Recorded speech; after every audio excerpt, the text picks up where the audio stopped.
ये जो बाइक होती है ना, बहुत सारी मोटरसाइकिलें जैसे पल्सर की 220 हो गई, पल्सर की 150 हो गई, 135 हो गई, 125 हो गई या 180 हो गई, या फिर 220 के अलावा और भी बहुत सारी गाड़ियाँ होती हैं। अपना अपाचे हो गई, स्प्लेंडर हो गई, ये हयाते हो गई, सुजुकी जिक्सर हो गई, ये बहुत सारी बाइकें होती हैं। अब इतनी बाइकों के अंदर, मोटरसाइकिलों के इंजन के अंदर एक ऑयल पंप लगा होता है इस टाइप का कुछ, ये मैं आपको आगे बता दूंगा वीडियो के अंदर। तो इन ऑयल पंप का बहुत ज्यादा महत्वपूर्ण काम होता है। वो क्या होता है ये मैं आपको वीडियो में बताऊंगा। तो मैं हूं Rajveer Sagar, multi brand two wheeler technician, और आप देख रहे हो मेरा यूट्यूब चैनल ARU10। मैं बहुत सारी वीडियो मोटरसाइकिल की बनाता रहता हूँ। मेरा सर्विस सेंटर है दिल्ली के अंदर, उसका एड्रेस मैंने डिस्क्रिप्शन बॉक्स में दे दिया है, अगर आप आना चाहते हो तो आ सकते हो, कोई इशू नहीं है। तो होता क्या है, ये जितनी भी बाइकें होती हैं इनमें जो ऑयल पंप होता है ये बहुत ज्यादा महत्वपूर्ण इसलिए होता है क्योंकि ऑयल पंप का काम होता है ऑयल को सर्कुलेट करना इंजन के अंदर। जैसे कि मान के चलो ये जो पल्सर गाड़ी का ऑयल पंप है 220 मतलब का ऑयल पंप है ये, बट आपको एक बार कमेंट करके जरूर बताना है कि ये ऑयल पंप 220 का पल्सर जो है ये किस किस में लग सकता है। फॉर एग्जांपल ये 150 में लग सकता है या नहीं लग सकता है, एक बार कमेंट करके बताओ। या और भी कौन कौन सी गाड़ियों में लग जाता है। अब ये जो गाड़ी का ऑयल पंप है ये इस तरीके से कुछ लगता है, ठीक है, इस तरीके से ऐसे करके, तो मैं आपको उल्टा दिखा रहा हूं, ऐसे करके लग जाता है इस तरीके से, ठीक है ना, ऐसे करके। तो ये जो ऑयल पंप होता है इसमें क्या होता है, ये नीचे की तरफ एक जाली होती है यहां पर। अब ये जाली करती क्या है, जब हम गाड़ी के इंजन में ऑयल डालते हैं तो ऑयल डालने के बाद क्या होता है, जैसे ही हम सेल्फ मारते हैं तो सेल्फ मारने के बाद वो ऑयल छन कर हमारे यहां से निकल के, देखो मैं दिखाता हूं, ये हमारा लॉक ऐसे निकल गया, ये लॉक निकल गया इस तरीके से, और ये लॉक निकलने के बाद जाली निकल जाती है इस तरीके से। इस जाली को बोलते हैं स्क्रीन फिल्टर। ये बहुत ही ज़्यादा महत्वपूर्ण होता है। ये देखो दोस्तों, वीडियो में आगे बढ़ने से पहले मैं आपको बताऊंगा गैरेज प्रो के बारे में। कारपीएम गैरेज प्रो OBD स्कैनर, जैसे कि आप सभी को पता है BS6 बाइकों में सेंसर लगे होते हैं, उन सेंसरों की डिटेल के बारे में पता लगाने के लिए हमें गैरेज प्रो कारपीएम की जरूरत पड़ती है। मैं खुद अपनी वर्कशॉप में गैरेज प्रो कारपीएम का OBD स्कैनर यूज़ करता हूँ। ये रहा, इसकी बिल्ड क्वालिटी बहुत ही बढ़िया है। अगर मैं बात करूँ इसको ओपन करने की, तो ओपन करके जब मैं दिखाऊंगा आपको पूरा कंप्लीट डिटेल मिलेगी। यहाँ पर ये सारी कनेक्टिविटी है और ये लगभग सारी ही बाइकों में कनेक्ट कर जाती है। आप मोटरसाइकिल का वर्कशॉप चला रहे हो तो आपके लिए बहुत ज़्यादा काम की चीज़ है। BS6 में जितनी भी बाइकें होती हैं, स्कूटियाँ होती हैं, उन सभी में ये काम कर जाता है फर्स्ट क्लास।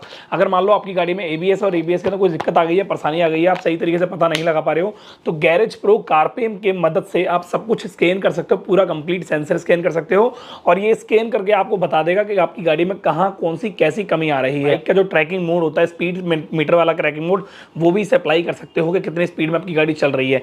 ये ट्रैक मोड भी आपको बताएगा, और कंप्लीट जितनी भी अपडेट होती है वो सारी इसमें आती रहती है। इसका जो एप्लीकेशन है वो आपको एप्पल स्टोर में मिल जाएगा और एंड्रॉइड स्टोर में मिल जाएगा। इसके ऊपर भारी छूट चल रही है, डिस्क्रिप्शन बॉक्स में मैंने लिंक दे दिया है, उस पर क्लिक करके आप इसे बाय कर सकते हो। इसका कॉन्टैक्ट सपोर्ट भी बहुत अच्छा है, कॉल सपोर्ट बहुत अच्छा है। साथ ही जब इसे आप स्कैन करोगे तो आप ईमेल आईडी पे अपनी रिपोर्ट भी आप ले सकते हो। फ्यूचर में कभी भी अगर आपको किसी कस्टमर को रिपोर्ट सेंड करनी है तो आराम से इससे स्कैन करके आप कस्टमर को रिपोर्ट सेंड कर सकते हो। बहुत ही ज़्यादा बढ़िया और किफ़ायती चीज़ है, तो जल्दी जाओ, क्लिक करो और बाय करो, ठीक है। अब ये स्क्रीन फिल्टर हर सर्विस में तो साफ नहीं कराना चाहिए, पर जब क्लच प्लेटें चेंज होती हैं या 10,000 किलोमीटर गाड़ी चल जाती है तो ये स्क्रीन फिल्टर पूरा प्रॉपर क्लीन होता है। कितना गंदा हो गया है, देखो, देख रहे हो ये कितना गंदा हो गया है। अब ये गंदगी धीरे धीरे धीरे करके भर जाती है, भरती चली जाती है, भरती चली जाती है। उसके बाद क्या आती है, हमारी गाड़ी में दिक्कतें, हमारी गाड़ी में दिक्कतें आती है हीटिंग की, टाइम पर गाड़ी में दिक्कत आ जाना। मतलब एक होता है ना, जैसे टाइम पर गाड़ी चल रही है और टाइम से पहले गाड़ी में दिक्कत आ गई, एक तो ये। दूसरा, हमारी गाड़ी में क्लच प्लेटें जल्दी खराब होने लग जाती है, हमारी गाड़ी में हीटिंग की परेशानी बढ़ जाती है, एवरेज की परेशानी बढ़ जाती है। कॉमन सी बात है, जब गाड़ी में इंजन ऑयल सर्कुलेशन सही नहीं होगा तो हमारी गाड़ी में पिस्टन के ऊपर ज़्यादा हीटिंग आएगी और हमारी गाड़ी में जो एक प्रॉपर जो मिक्सचर में जो ब्लास्ट होता है वो प्रॉपर तरीके से नहीं हो पाएगा, और उसके बाद हमारी गाड़ी में ये दिक्कतें पैदा हो जाएंगी। उसके अलावा टैपिट आवाज करने लग जाएंगे, इंजन में हीटिंग की वजह से इंजन आवाज करने लग जाएगा, इंजन में वाइब्रेशन आने लग जाएगी और स्मूथनेस बिल्कुल खत्म हो जाएगी। अब ये दिक्कतें आती हैं सिर्फ और सिर्फ इस वजह से। अगर आप इससे बचना चाहते हो तो आपको करना क्या है, बहुत सिंपल है। जब भी आप अपनी गाड़ी में क्लच प्लेटें डलवा रहे हो, चाहे वो कोई सी भी बाइक हो, कैसी भी बाइक हो, अगर आपको लगता है उसके ऑयल पंप में इस टाइप का कुछ इस टाइप की जाली है, स्क्रीन फिल्टर है, क्योंकि हीरो होंडा स्प्लेंडर में ऐसी जाली नहीं होती है, उसके अंदर सिंपल में एक सिंपल स्ट्रेनर लगा होता है, जाली लगी होती है जिसको बोलते हैं हम स्क्रीन स्ट्रेनर, उससे निकलवा के साफ करा सकते हो। बाकी नॉर्मल पल्सर गाड़ियों में जो होता है इस टाइप की जाली लगी होती है ऑयल पंप के अंदर, तो आपको वो निकलवानी है, वो साफ करानी, क्लीन करानी है। पेट्रोल से आपको नहीं करानी है क्योंकि इसमें एक रबड़ होती है, देखो आपको दिखाता हूँ, ये देखो इस टाइप की रबड़, ये देख लो, ये देखो, ये देखो दिख रही है, ये रबड़ होती है। अब ये जो रबड़ होती है ये पेट्रोल की वजह से फूल जाती है और आपकी बाइक में कचरा अंदर जाने लगता है। अब कचरा जहां जाता है मैं आपको दिखा देता हूं, ये देखो, ये देखो, ये हॉल दिख रहा है आपको, हॉल, ये वाला हॉल, इस हॉल के अंदर ऑयल जाता है। अब जब ये रबड़ फूल जाएगी तो इस फूलने की वजह से साइड से यहाँ से गंदा ऑयल आपकी गाड़ी के ऑयल पंप में जाएगा और उसके बाद वो जो ऑयल पंप होगा धीरे धीरे करके आपकी गाड़ी में ऊपर जाएगा। अब जब गंदा ऑयल ऊपर जाएगा पिस्टन के पास, हेड के पास, रॉकर के पास, वाल के पास और ये सारी चीज़ों के पास गंदा ऑयल जब जाएगा तो आपकी गाड़ी के पूरे इंजन को हार्म करेगा। तो ये आपको गंदगी वाला काम नहीं करना है, आपको पेट्रोल से वॉश से नहीं कराना है। आपको सिंपल में इसको डीजल से, मिट्टी तेल से या टीटी ऑयल से वॉश करा सकते हो। सिंपल है, बहुत ज़्यादा सिंपल है, ठीक है। उसके अलावा इस ऑयल पंप को बाहर निकलवाना है। ये ऑयल पंप किसी मैकेनिक ने फिट किया था और उसकी वजह से तोड़ दिया। यहाँ से देखो टूटा पड़ा है, ये देखो ये टूटा पड़ा है, ये टूटा हुआ है। अब ये तोड़ कैसे दिया? ये भाई 2 नट तो टाइट किए, डल दी और उसके बाद 1 नट टाइट इसने लेट कर दिया, जिसकी वजह से चाल नहीं बनी और नक्का टूट गया। तो जब मैंने इंजन खोल के देखा तो मैंने देखा भाई ऑयल पंप खराब हो गया, तो मैंने चेंज कर दिया ऑयल पंप। हम इस चीज़ से कोई भी निडरता नहीं रहते, मतलब टेंशन नहीं रहते कि अभी खराब है तो चेंज कर दो। अब होता क्या है, जब ऑयल पंप में प्रॉपर तरीके से चाल नहीं बनेगी तो ऑयल की सर्कुलेशन में गड़बड़ आ जाती है और उसके बाद जो परेशानी मैंने आपको बताई वो आने लग जाती है। तो इसका आपको ध्यान रखना है।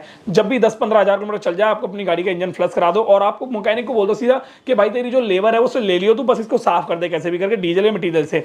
इससे आपकी गाड़ी के इंजन की लाइफ बहुत ज्यादा बढ़ जाती है, 4-5 गुना बढ़ जाती है।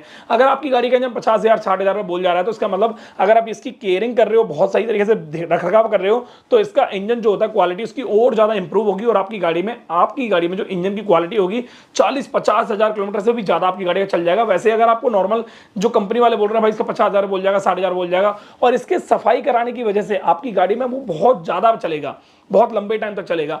पिकअप भी बढ़िया रहेगा, क्लच प्लेटें जल्दी खराब नहीं होंगी। ये एक बहुत सिंपल तरीका बता रहा हूँ। जैसे होता है हम अपनी गाड़ी, हम जैसे नहाते धोते हैं, अपनी केयर करते हैं, बहुत ज़्यादा साफ सफाई करते हैं और उसकी वजह से हम बहुत ज़्यादा साइन करते हैं, पॉजिटिव वाइब्स आती है उसके अंदर से। तो हमारा ऐसी इंजन होता है, इसको हम साइन करवाने के लिए इससे हमें पूरा अंदर से साफ करना पड़ेगा। काफ़ी सारे लोग तो होते हैं वो ऊपर से कपड़ा मारा, धुलाई करी, पॉलिश करी, बस भैया चमचम होगी गाड़ी। बट ये अंदर का पार्ट बहुत ज़्यादा जरूरी होता है आपके समझने के लिए, ठीक है। और एक और खास बात बता देता हूँ आपको मैं, जब भी इसे क्लीन करा रहे हो आप, मान लो आपको अपनी गाड़ी में ये क्लीन कराना है तो आप उसे बोलो भाई इसे पूरा बाहर निकाल, उसे पूरा तरीके से क्लीन कर। अगर वो पल्सर गाड़ी का कोई भी मॉडल है तो ठीक है। उसके बाद जब इसमें आप ऑयल डलवा रहे हो तो ऑयल डलवाने से पहले आपको क्या करना है, ये पूरा प्रॉपर क्लीन जब हो जाता है तो पूरा अंदर से ड्राई हो जाता है। तो इसको फिट कराने से पहले, ऑयल डलवाने से पहले क्या करना है, इसको इस तरीके से कुछ करके इसमें थोड़ा सा ऑयल यहाँ डालना है, यहाँ पर ऐसे करके रखना है और इसको बाद इसको ऐसे करके चलाना है, ऐसे करके इस तरीके चलाना है, ऐसे करके, ठीक है। ये देखो ऐसे चलाना है। अगर ऐसे चलाओगे आप तो इसमें जो होगा ड्राईपन जो होगा वो खत्म हो जाएगा और वो ल्यूबनेस आ जाएगी। उसके बाद इसे फिट कर देना है और फिट जब करोगे इसके अंदर तो क्या होगा, जो ल्यूबपन आपने इसमें किया हुआ है उससे आपकी गाड़ी में जो ऑलरेडी आप ऑयल डालोगे उसको बहुत जल्दी, बहुत फास्ट ये ऑयल को सर्कुलेट करेगा और आपकी गाड़ी में ड्राइवनेस नहीं रहेगी। तो ये अच्छे तरीके से काम करेगा, बहुत बढ़िया तरीके से काम करेगा। तो ये जो जानकारी है ये आपको कैसी लगी एक बार मुझे कमेंट करके बताना। ऑयल पंप के बारे में आपको पता था या नहीं पता था, एक बार मुझे कमेंट करके जरूर बताना, क्योंकि मैं काफ़ी ज़्यादा यहाँ पर जानकारी देता रहता हूँ मोटरसाइकिल की और मेरा वर्कशॉप भी है दिल्ली के अंदर, तो आपको प्रैक्टिकली भी वीडियो में बताता रहता हूँ। तो मिलते हैं आपसे नेक्स्ट वीडियो में। Thank you so much, bye bye, take care.